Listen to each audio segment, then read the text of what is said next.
Turn to the Republican chairman of the Senate Foreign Relations Committee, Bob Corker of Tennessee. He just got back from the Middle East. Senator Corker, welcome back to Meet the Press. Good to be with you, Chuck. Let me ask you about this debate about words.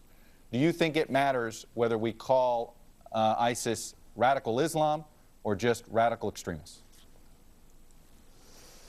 Well, what matters is what I call them, and they're Islamic extremists. I just spent a week there, as you know, and look, they are Islamic, there's no question. They are extreme in what they're doing, and they are a threat to our country, and we need to deal with that appropriately.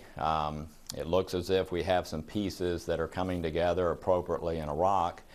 I think there are still a lot of questions, Chuck, as to how we deal with ISIS in Syria, and as you talked about earlier in your program, they're a threat now in Libya and other places. So this is something that we as a nation are going to be dealing with for a long time. I think you know we're going to be debating an authorization for the use of military force here soon.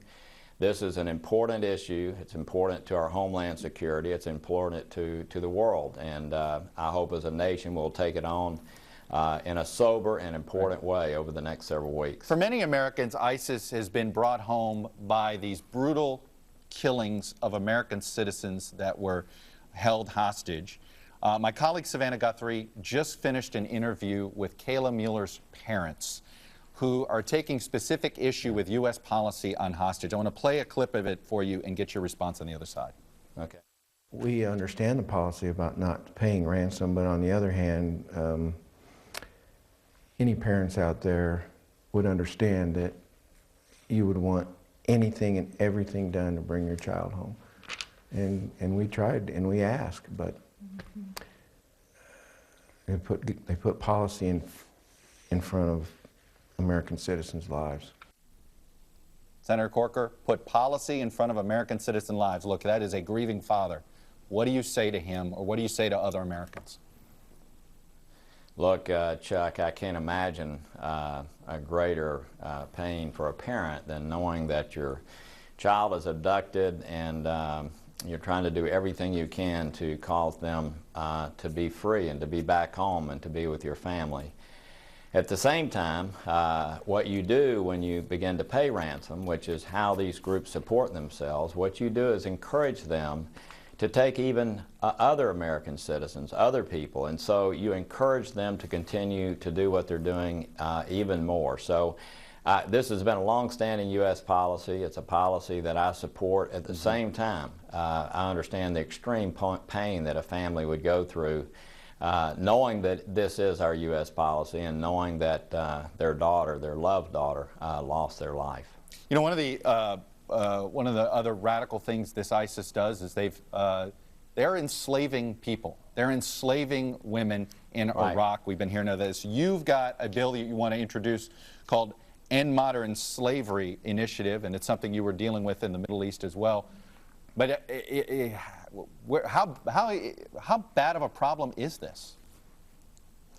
Well, first of all, Chuck, yes, they are enslaving people, and in Mosul, that's exactly what has happened, and that's why as we go into Mosul, we've got to understand there are a number of people there. This is going to be urban warfare, and we've got to get it right, and whether we do it in April or later, it's got to be done right. Yes, we are taking on modern slavery. It wasn't intended to deal with it in this fashion, but there are 27 million people today, Chuck, around the world that are enslaved, either in rug-making facilities, brick kilns. As you know, there's all kinds of sex trafficking. We've seen this on the rise around the world, and these are crimes of opportunity where just average business people are making money by enslaving people. And so, yes, this week I hope we're going to launch a bill. Matter of fact, I'm certain we're going to launch a bill to end slavery by building off public-private partnerships around the world, using best practices. This is something that takes U.S. leadership. Again, it's not applicable to the situation you just described. It's been going on for years, and my guess is that we will begin taking this on in a real way to really end this plague around the world that so many people aren't even aware of. But in many countries, this is the culture. People who are poor and impoverished don't have access to the criminal justice system. we're going to build on those best practices. We're going to do something substantially about it, and I look forward to this coming out of committee this week. Senator, very quickly, this week, can you imagine a scenario where you shut down the Department of Homeland Security?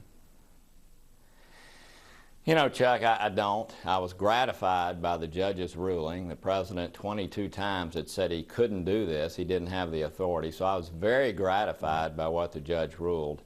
At the same time, I do believe in this time where we have the kind of threats that we have from all over the world, we certainly need to make sure that Homeland Security is fully funding. And my guess is we'll figure out a way to make sure that happens this week. All right. Senator Corker, Republican from Tennessee, Okay. thanks for coming on Meet the Press.